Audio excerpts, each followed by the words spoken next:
On n'aurait pas fait plus avec 100 millions d'euros que ce qu'on a fait aujourd'hui avec 6. Si tu n'as pas la même réponse que moi, je te vire. Réconciliation. Ok, et toi? Champagne.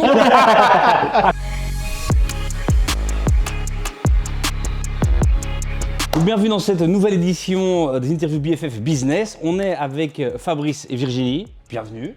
Enfin bienvenue en fait, on est chez eux. On est chez iCare. Alors iCare c'est quoi? iCare, grâce à des capteurs, ils arrivent à écouter les machines industrielles et voir quand elles vont tomber en panne et remplacer avant qu'on doive interrompre toute une ligne complètement. Ce qu'il faut savoir, c'est qu'iCare, sans doute que tu ne le connais pas encore et pourtant c'est la prochaine. C'est ce qui se dit, on va discuter dans la prochaine licorne belge. La première question c'est ça. La date de votre première rencontre, c'était où, c'était quand? Ouf. Pouah. 1er avril 2008 ici. Moi j'ai mis en septembre 2017 au mariage de Martine et Guillaume. Ça ne peut pas être 2017, ils se sont mariés en 2007. Bah, je me souvenais pas du tout de l'année. Ah non, c'est pas... Ah oui, 2007. Ah oui d'accord, j'ai vu que tu te trompais de 10 ans, je me dis c'est quand même beaucoup, Pardon. ok. Et donc c'était au mariage et ça s'est passé comment cette rencontre, cette première On rencontre? mangeait l'un à côté de l'autre. Et voilà.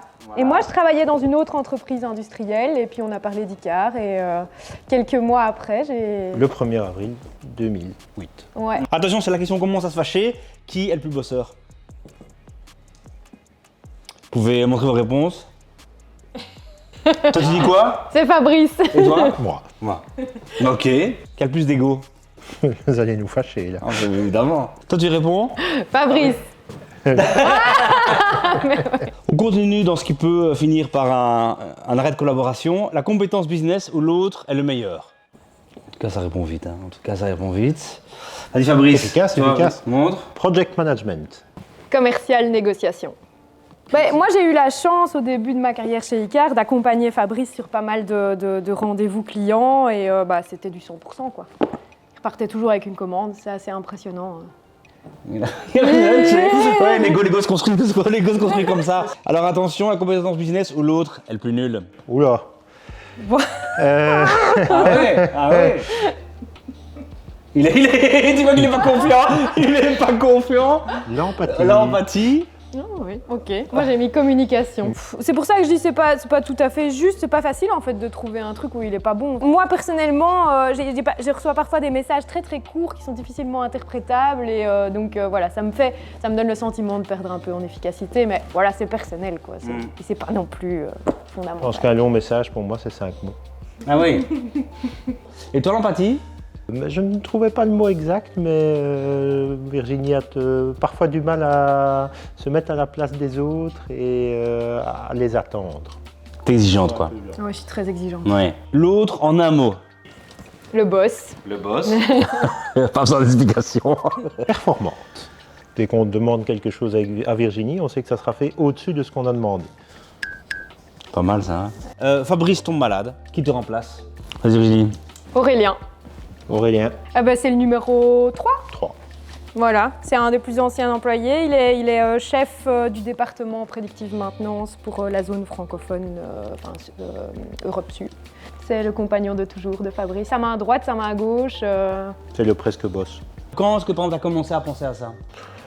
En 2011, j'ai dû subir une opération pour laquelle j'ai eu une anesthésie générale et donc on a mis les choses en place. Et depuis, on reste comme ça. La plus grande crise qu'il y a eu entre vous, en ces autant d'années et comment vous l'avez survécu? J'en ai deux. Vas-y, commence alors. Alors, une très vieille histoire, le toit ouvrant de la voiture de Corentin. Un truc pas très juste, je trouvais que c'était pas juste et comme moi j'ai vraiment... Voilà, c'est peut-être un peu exagéré, je suis un peu sur le côté exagéré que les choses soient toujours justes, extrêmement équitables et tout ça. Voilà, il y avait eu un petit truc et on s'était un peu accroché, mais on n'a plus jamais reparlé. D'ailleurs, je sais pas si tu m'en veux encore. Histoire de chien? Bah, j'ai très peur des chiens, j'aime pas du tout les chiens et Fabrice amène son chien au bureau. Donc on a trouvé nos façons d'aménager ça. 2015, avec le départ de notre COO, duquel Virginie et son équipe étaient très proches, et donc que nous avons résolu, je pense, par le fait de confier un nouveau challenge et montrer ma confiance envers Virginie et son équipe. C'est beau ce qui vient de se passer. Je suis un peu content, content. Alors attention, là aussi on peut se fâcher, mais c'est vraiment sur l'entreprise maintenant. Date à laquelle vous avez su qu'Aiker allait devenir un succès. 1er mai 2008. Pas encore. Pas encore. Quel emmerdeur. 1er 2008, pourquoi? Qu'est-ce qui s'est passé à ce moment-là? J'ai été engagée chez Icar. Ok. J'ai jamais eu de doute. C'est vrai? Oui, c'est vrai. Et toi? Les résultats du passé ne sont pas une garantie pour le futur. Ok, pas mal. Le premier rachat d'entreprise que vous avez fait en un mot, quel est ce que ça a provoqué chez vous? Ça va être différent. Réconciliation. Ok. Et toi? Champagne. Ah, quand même. Ben, c'est l'entreprise pour laquelle j'avais fait mon mémoire. C'est des gens que j'aimais bien, une équipe que j'aimais bien, qui m'ont tout appris. Et puis nos chemins se sont séparés pendant 13 ans et puis on s'est retrouvés et réconciliés. Donc c'était des concurrents? Oui. C'est ça. Et comment ça s'est fait alors tu vois, comment ça s'est approché, le retour au bercail de l'enfant prodige? On a eu un ennemi commun qui était un investisseur américain qui ne leur voulait pas du bien. Et donc Aiker est intervenu un peu comme un chevalier blanc, comme on dit. C'est souvent comme ça, hein, quand tu discutes avec des gens, c'est quand tu parce trouves qu'il y a un dénominateur commun à un autre. que tu te méchant. réconcilies. C'est exactement ça. On s'est dit qu'il y en avait un autre plus méchant aux États-Unis. C'est quoi pour vous le facteur le plus important qui vous a permis d'arriver là? Customer satisfaction. Pour moi, on a un sens du service qui est dans nos veines. Et donc, voilà, on construit des relations de confiance pratiquement à durée indéterminée avec nos clients. Et nos clients nous le rendent bien, quoi, franchement.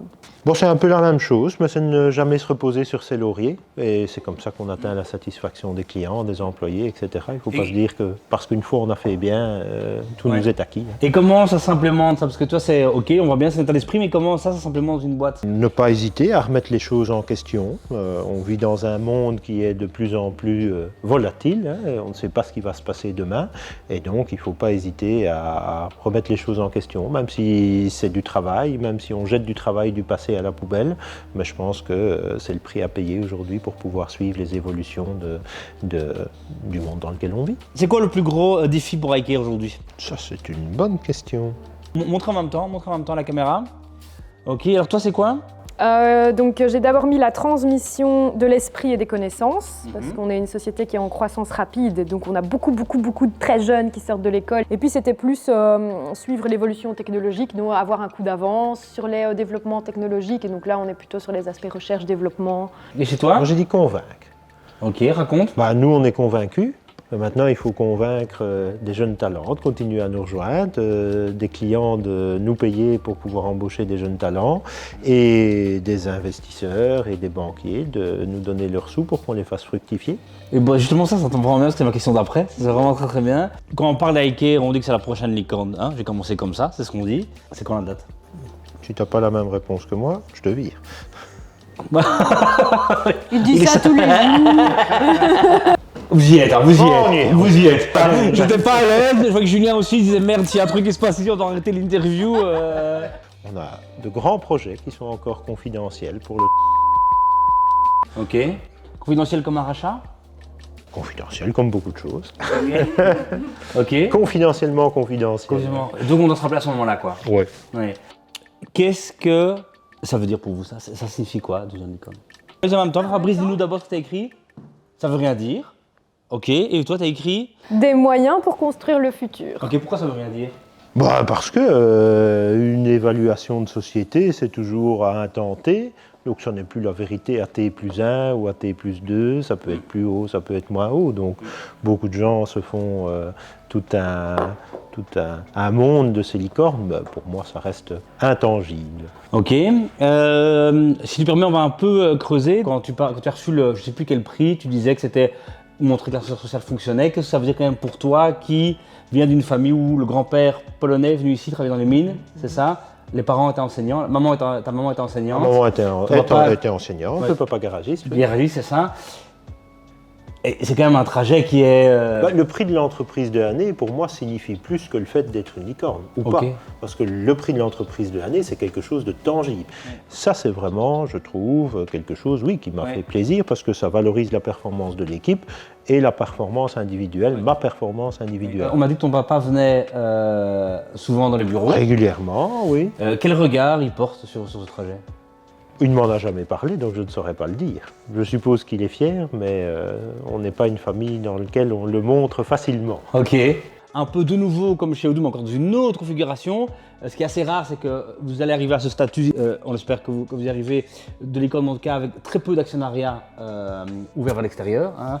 Je ne me trompe pas, il y a une levée seulement de 6 millions. Jusqu'ici, oui. Ouais, donc c'est très de nouveau, si on regarde le ratio de tu deviens une licorne, mais parfois les gens ont mis 50, 100, il y a eu 200 millions de levés pour ça, ici 6. Il y a des employés de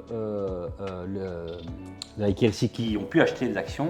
Alors ma question c'est, toi, pourquoi tu n'as pas permis, mais ouvert la possibilité aux employés de le faire, et toi, pourquoi en fait, tu en as acheté des actions? Deux réponses de nouveau, c'est ta spécialité, toi. Hein. Fabrice, vas-y d'abord. Commitment, mais comme je n'étais pas sûr de comment ça s'écrit, j'ai rajouté transparence. Commitment, les deux vont... Je pense que la transparence est importante pour avoir le commitment. Hein. Si on fait des choses dans le dos des gens, on ne peut pas demander qu'ils soient attachés et qu'ils soient motivés et fidèles dans leur travail. Et il n'y a pas plus transparent qu'être présent à l'Assemblée Générale. Et pour toi? C'est exactement les deux mêmes réponses en fait. Mieux comprendre les mécanismes décisionnels de la société, c'est tout à fait relatif à la transparence. Et ensuite, j'ai mis confirmer ma foi, engagement envers Icare. C'est exactement la même chose. C'est intangible, mais ça crée quand même ça crée beaucoup de valeur pour l'entreprise, pour les collaborateurs, mais pour toi aussi. Une question que je trouve qu'on peut se poser à l'extérieur, on parle de montants qui sont énormes, et on est d'accord de dire, tant que tu n'as pas vendu d'actions, en effet, rien. Mais ça veut dire que c'est quand même des accès de patrimoine qui permettent de dire je pourrais relever d'autres défis, changer des choses dans la société. Tu vois, est-ce que toi, c'est une réflexion que tu as en tête de dire ok, si Icare continue à cartonner dans 5 ans, moi en fait je vais m'attaquer à je vais dire des bêtises, hein, mais la fin dans le monde, à l'enseignement en Belgique. Est-ce qu'il y a des thématiques qui te parlent, sur lesquelles tu aimerais bien, si tout se passait bien, faire levier grâce à... L'un ne va pas sans l'autre. On est en train justement de réfléchir à la mise en place de ce qu'on appelle la fondation Icare. On a déjà mis en place pour venir en aide à des collègues qui ont eu des problèmes importants. Donc c'est un de nos projets pour 2022, c'est de pouvoir mettre en place une fondation qui pourrait avoir un rôle sociétal et pour des proches des familles, des membres de la société, mais aussi à l'extérieur. Si vous n'aviez pas Icare, qu'est-ce que vous feriez? Et Virginie, tu peux commencer. Toi, ta réponse, c'est quoi? Moi, c'est très pragmatique. Gestion de projet dans un secteur administratif ou industriel, c'est ce que je ferais, je travaillerais. Enfin, je veux dire, moi, c'est pareil que Fabrice, j'aime bien mon métier. Donc, moi, j'aurais envie de le faire, dans un autre contexte. J'ai mis quand même où devenir une licorne. Voilà, faut pas bouder le plaisir. Et toi? Moi, j'ai mis garagiste au Premier ministre. C'est ma passion, les anciennes voitures. C'est vrai? C'est vraiment une passion, quoi. Ouais. Et Premier ministre, qu'est-ce que tu ferais? Pas pire que ceux d'aujourd'hui. Ok, c'est ça qu'on veut entendre ici. Alors j'ai mes deux dernières questions. La moins sympa puis la plus sympa. C'était quoi le moment le plus dur depuis le début d'Icare aujourd'hui, le moment le plus dur que vous avez vécu? On est prêt. Vous y êtes? Allez, c'est parti alors. Le paintball. C'est la démission de Gonzague. Ok, alors désolé, on va commencer par toi. Raconte. Gonzague, c'était qui C'était notre COO qui était et est toujours, mais malheureusement plus chez nous, une personne brillante et qu'on n'a pas su garder. À refaire, qu'est-ce que tu aurais fait différemment pour essayer de... C'est une bonne question. J'aurais sans doute été plus direct et plus transparent dans mes choix et dans mes communications. Je pense qu'une grande partie de son départ est due à mes problèmes de communication. Et alors toi, le paintball, je sais pas, le drama qu'il y a eu... Pour être honnête, j'hésitais entre l'humour et voilà, c'est bien qu'on l'ait pas mis tous les deux. J'ai mis le paintball parce qu'on faisait, surtout quand on était une plus petite équipe, on faisait des team building un peu, pour moi, de fou. J'avais jamais fait de paintball de ma vie et je me suis tiré une balle sur moi-même, ce qui n'était pas très agréable. Ça arrive, les armes c'est dangereux, la preuve. Même du paintball, on peut se blesser. Et le moment le plus heureux que vous avez vécu chez Icare? Ça, c'est une réponse flan. Bah oui, mais bon. Allez-y. Il y en a trop. Non, ça c'est vrai. Ouais, Ça j'en c'est refais, j'en fait une autre. refais. Ouais, Fabrice, t'as vu quoi? 17e anniversaire, le 15 septembre dernier. Ok. Raconte. Ah non, ça c'est blanc, vas-y. On a l'habitude de faire chaque année notre anniversaire et la Saint-Nicolas. On n'avait pas su le faire l'année d'avant puisqu'il y avait le Covid. Donc pour la première fois depuis mars 2020, on pouvait réunir les équipes. On l'a fait ici. On a décidé de le faire de manière safe, mais ce qui a aussi entraîné que c'était très sympa, c'est-à-dire qu'on a fait un festival dehors. Donc on avait une scène, des tentes comme dans les festivals. Et puis en plus le lendemain, on a fait un rallye d'anciennes voitures. Et ça, deux passions réunies ici. Avec la société, hein. Oui, mais je bien ne suis sûr. pas le seul à Bien avoir sûr. cette passion-là. D'accord. La Saint-Nicolas à Bastogne. Voilà. Et pourquoi? En fait, moi, c'est les team building que j'ai préférés. Donc, comme Fabrice l'a dit, on fête notre grosse fête à nous, c'est la Saint-Nicolas. En général, on part 2 jours et 1 nuit. Et là, on a loué un grand manoir, mais style vacances enfants, vacances collectives, quoi. Donc, assez rudimentaire. Voilà, c'était hyper convivial. C'était le premier gros event avec nos collègues flamands, donc la société qu'on avait rachetée, voilà, qui sont tout à fait Icar maintenant comme nous. Et voilà, ça a été génial pour la cohésion de l'équipe. On a passé un super moment. C'était top. C'était top, quoi. Ouais. Parfait. Et ici, Fabrice, c'est pas que le Ah, panneau. c'est juste pour lui. Si je peux me permettre, c'est vraiment. T'as levé 6 millions d'euros. Je m'excuse, mais moi, je viens du monde des startups. C'est quasi choquant. Si tu veux. Quel regard tu portes sur le private equity maintenant, sur les levées de fonds Aujourd'hui, c'est le momentum pour lever des fonds dans notre secteur. Avant, on aurait brûlé des fonds à rien faire parce que les clients n'étaient pas prêts, on n'en était que... Quasi tout le chiffre d'affaires qu'on fait aujourd'hui, c'est des proof of concept. Aujourd'hui seulement, ça commence à se déployer chez les clients y croient, les clients investissent massivement. Et forcément, j'ai commencé fort tôt et donc il n'y avait pas ce momentum dans lequel on pouvait avoir un effet de levier si un private equity ou n'importe quel autre investisseur investissait. Aujourd'hui, c'est le moment où, avec de l'argent, on va pouvoir en faire encore plus. Par le passé, ça ne servait à rien de lever plus de 6 millions d'euros parce qu'on n'aurait pas fait plus avec 100 millions d'euros que ce qu'on a fait aujourd'hui avec 6. Maintenant, on fera plus avec 100 pour les 10 prochaines années ou pour les 5 prochaines qu'avec 6, ça oui. Et quand maintenant, tu vas voir, tu rencontres les fonds maintenant, tu vas seul, tu vas avec un cabinet de leveurs? On a commencé seul à distance pendant la crise du Covid et puis on s'est rendu compte qu'il valait mieux être accompagné. On n'était pas du tout assez professionnel de notre côté pour pouvoir répondre aux questions ou même pour pouvoir présenter ce qui était intéressant. Hein. On est une société d'ingénieurs, donc on présente encore les choses très comme des ingénieurs, avec la côté technique et tout ça, ce qui n'est pas ce qui intéresse la plupart des investisseurs qui forcément disent vous connaissez votre business, on vous fait confiance, mais nous ce qu'on veut savoir c'est comment on va rentabiliser notre investissement dans votre business. Et c'est logique, ils ont raison. Faut le temps de s'y mettre.